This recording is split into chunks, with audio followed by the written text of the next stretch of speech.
Perhaps the one big word that's going to describe this team this year is resilient. Today, on his day after the game teleconference, Doug Marrone talked about his team's resiliency, and here's what he said. Basically talking about the way that this team has dealt with so much. There's been a lot of fluctuations offensively, obviously with Nick and then Gardner, the offensive line, things of that nature. I would say if I had to put a stamp on, hey, what's the identity right now? It's a team that has showed some resiliency. Last year, we didn't see this kind of resiliency. We saw it in 2017. Sometimes how a team deals with adversity can make the difference between a winning season and a losing season. Yeah, there's no question. Over the course of a season, you're going to have some ups and downs. You're going to have some good games and bad games. I think the perfect example of resiliency that we saw yesterday was when Joe Flacco took his team down and they score. With about a minute and a half, you think there's no way this young quarterback can take them down the field and win this football game.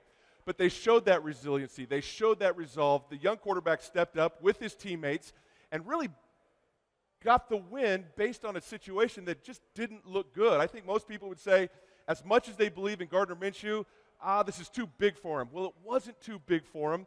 This was a team win, and it's exciting. We're sitting again here at 2-2, and the future looks really bright right now, Cole. We've talked a lot about Gardner Minshew here over the last several weeks, and the word that keeps coming up is the same word. Mark, what does Gardner Minshew have? I tell you what, the word is moxie. We there it use is. It a lot. There it is, moxie. Gardner Minshew has moxie. He gets it done. He's the first player in the last 30 years in the National Football League to have a quarterback rating over 95 in each of his first 4 games. He gets his first game-winning drive in a stadium that is one of the toughest to play in the NFL, in the thin air, in the fourth quarter, against the team that just went right down the field and scored to take the lead. There's not much more you can ask for.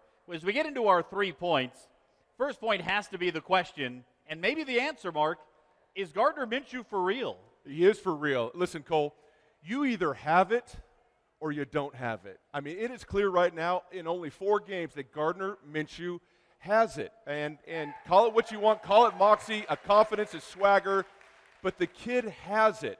In 4 games, he has done what no other quarterback has done in the history of the NFL.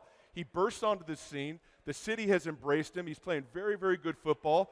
And up to this point, I've been pleasantly surprised at how he's been able to manage the game and the decision-making and the way he's played. I am a firm believer in this young man right now, to the point where I expect him week in and week out to go out there and just make plays to win the football games. The numbers on the top there are his numbers from yesterday. Numbers on the bottom are his season numbers. And you notice there's a number that's missing from both of those, and that is interceptions. He doesn't have any. He's taking care of the football and making plays at the same time. He's got 1 interception, but it was a throw to Leonard Fournette that bounced off his hands. You know, that falls into the sometimes those things happen category, but he has taken care of the ball. And any young player in the NFL that plays the quarterback position, you tell him one thing: you take care of the ball, because turnovers lose football games.